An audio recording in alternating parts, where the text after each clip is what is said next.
O que acontece depois da morte segundo a Bíblia? Neste vídeo vamos abordar esse tema que é tão complexo e também muito discutido nos dias atuais e também em tempos remotos, sobre a questão da morte. A Bíblia e a comunidade cristã e várias religiões se dividem-se em duas principais correntes, que é o sono da alma ou a imortalidade da alma. O sono da alma também está ligado com a ressurreição do corpo, da segunda vinda de Jesus Cristo. Então vamos abordar esse tema e vamos falar também da imortalidade da alma. Aproveita, deixa seu like, curte, comenta e compartilhe este vídeo para aquele cristão que ainda tem dúvidas sobre este tipo de assunto. Todo o paganismo, espiritismo, religiões afro, hinduísmo, catolicismo romano e também algumas religiões protestantes está fundamentado na tese de que o ser humano possui dentro de si um elemento imaterial e imortal chamado de alma. Essa tal alma funcionaria como um fantasminha dentro do indivíduo, saindo do corpo na morte, tal como ocorre nos filmes de Hollywood e nos livros de Allan Kardec. No entanto, biblicamente, a alma não tem nada a ver com isso. No relato da criação da natureza humana, que é o melhor e mais claramente expressa o sentido primário de cada elemento, vemos que o homem tornou-se uma alma e não que ele obteve uma alma. Veja o que está escrito em Gênesis capítulo 2, versículo 7. E formou o Senhor Deus o homem do pó da terra e soprou em suas narinas o fôlego de vida, e o homem tornou-se alma vivente. O homem, portanto, não tem uma alma dentro de si, ao contrário, ele é uma alma. A alma é o que o homem se tornou após Deus ter soprado em nós o fôlego de vida, o espírito. Logo, ela é o ser humano por completo, ou seja, um corpo animado pelo espírito, fôlego de vida. Um corpo sem espírito está morto, como diz em Tiago, capítulo 2, versículo 26, porque o espírito é o que anima o corpo, ou seja, o que o mantém vivo. Enquanto o espírito está no corpo, há sangue correndo pelas veias, um coração batendo, um coração funcionando. Também o cérebro está funcionando, ou seja, você é uma alma vivente. Na morte, este fôlego de vida volta para Deus, que o deu, Eclesiastes capítulo 12, versículo 7.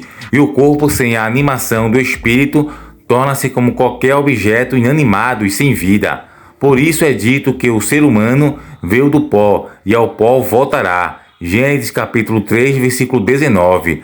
Quando o espírito volta a Deus, o corpo perde seu princípio ativo e nos tornamos almas mortas, em vez de alma vivente. É por isso que a Bíblia fala mais de 100 vezes explicitamente na morte da alma. Podemos exemplificar a função do corpo, do espírito e da alma da seguinte maneira: a lâmpada mais eletricidade é igual a luz.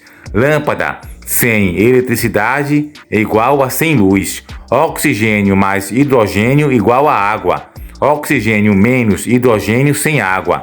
O pó da terra, que é o corpo, mais o fôlego de vida, temos alma vivente. O pó da terra, que é o corpo, menos o fôlego de vida, que é o espírito, temos uma alma morta, um cadáver.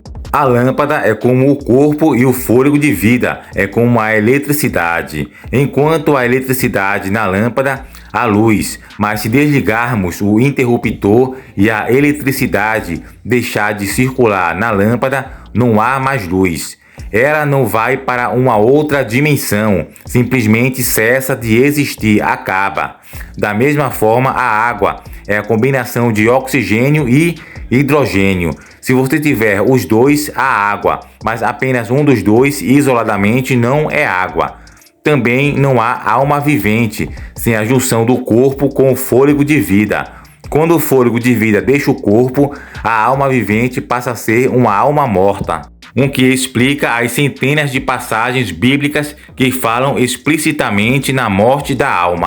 Então você pode se perguntar e já temos a resposta com mais facilidade. Qual o estado atual dos mortos? Indiscutivelmente, um estado sem vida, sem existência, sem consciência e sem atividade. É a visão realista bíblica que muitos tentam negar com malabarismo e enérgicos dos mais variados tipos.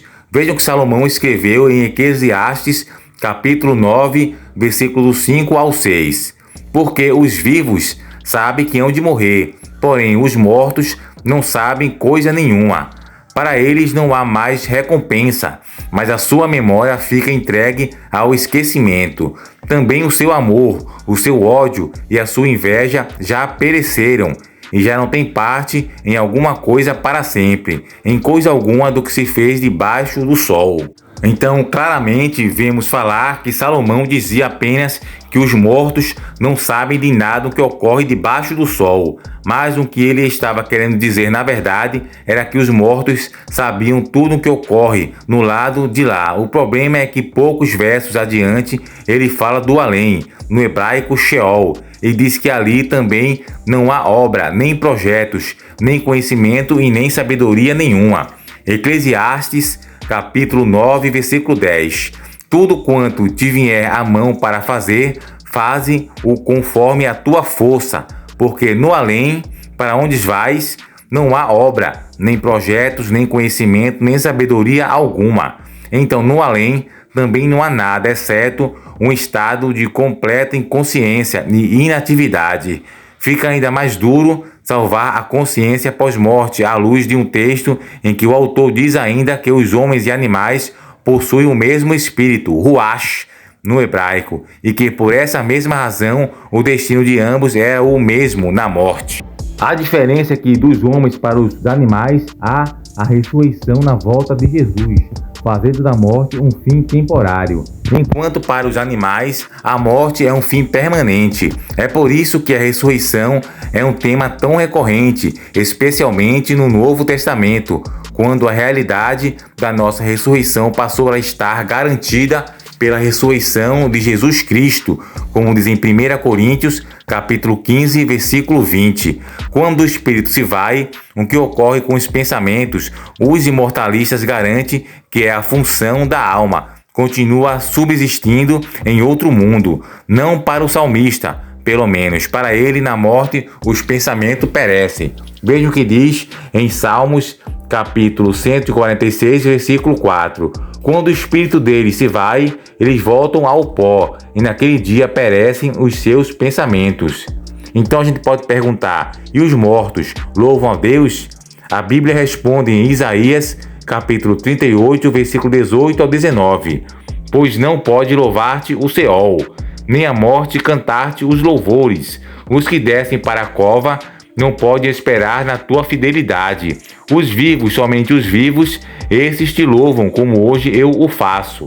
O Pai fará notória aos filhos de tua fidelidade. Também vejam o que está escrito em Salmos, capítulo 115, versículo 17. Os mortos não louvam o Senhor, nem os que descem à região da sepultura. Se os mortos estivessem conscientes, a primeira pessoa que eles se lembrariam seria de Deus. No entanto, não é isso que ocorre.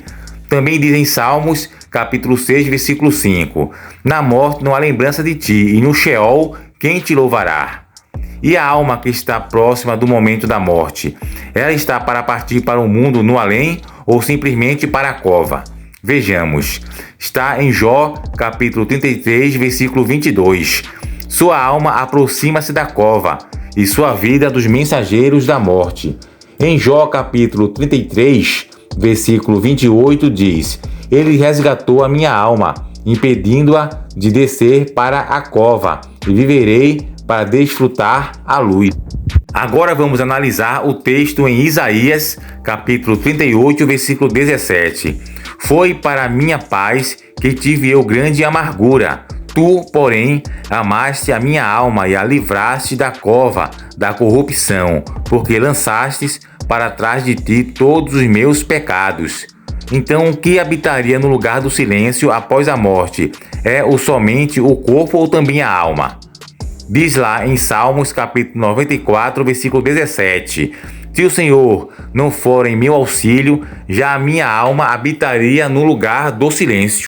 Por que o salmista não disse que a alma estaria no lugar de altos louvores no paraíso, ou de sofrimento e gritarias no inferno? Porque é óbvio que para ele o destino da alma na morte era o mesmo do corpo, a sepultura, lugar de silêncio. Então você observa que a Bíblia, as Escrituras, tem vários versículos que dá respaldo ao sono da morte, que no caso as pessoas que morreram tanto em Cristo e que não foram em Cristo estão em um estado sem consciência. E é por isso que tem o glorioso fato que irá ocorrer da ressurreição. Porém, o que aconteceria com os mortos se não houvesse ressurreição?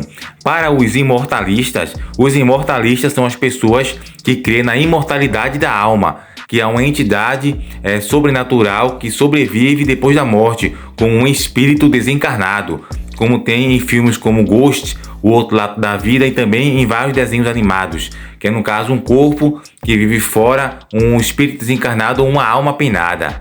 A alma de quem já morreu já se encontra no céu para muitos imortalistas e ficará lá para sempre se não existir ressurreição.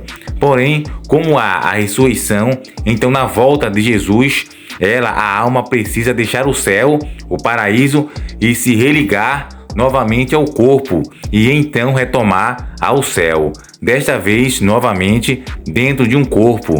Nem perderei tempo dizendo que essa fábula de religação do corpo e alma não parece em parte nenhuma da Bíblia e que é totalmente lógico ressuscitar alguém que já está no céu. Isso é óbvio.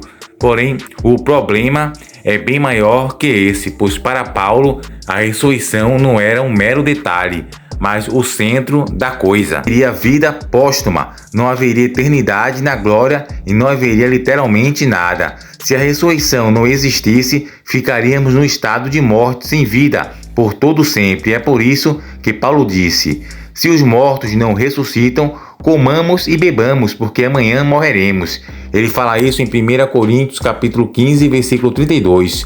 Porque ele sugere levar uma vida hedonista. Porque Paulo fala essa questão, comer e beber e depois morrer. Porque se não houvesse ressurreição, porque sem ressurreição não haveria nada após a morte. Não existiria vida póstuma, como está em 1 Coríntios capítulo 15, versículo 18 ao 19. E, consequentemente, qualquer coisa que fizermos em vida seria irracional, sem sentido objetivo, nem tem por que ter o juízo de Deus, se fizer o bem ou mal.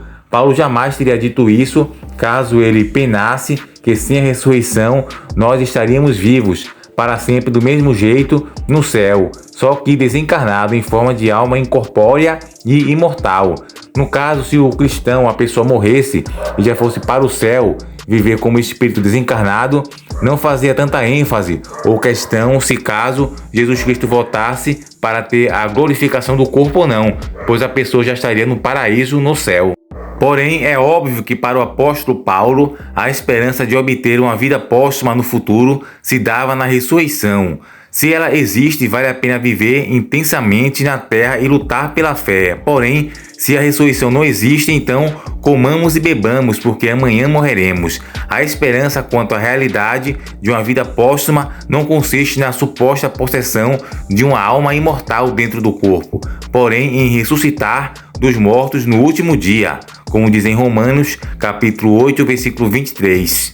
Então, amigos e amados irmãos, falamos um pouco sobre o tema da imortalidade da alma e do sono da morte e da ressurreição. Porém, nós vamos continuar abordando esse tema em outro vídeo na parte 2, onde vamos falar mais especificamente e com mais complexidade sobre a questão da imortalidade da alma e também da ressurreição do corpo. Então, que todos vocês possam se inscrever aqui no canal, ativar o sino de notificação para também receber os novos lançamentos, que o nosso objetivo aqui é pregar o evangelho puro e simples, a palavra de Deus, também estudar as doutrinas, imortalidade da alma, ressurreição do corpo, sono da morte, dentre outras doutrinas do meio cristão. Então, aproveita, já se inscreve aqui no canal e ativa o sino da notificação para receber todos os conteúdos cristãos e evangélicos daqui do canal, certo? Então, que Deus abençoe todos vocês grandemente e até o próximo vídeo.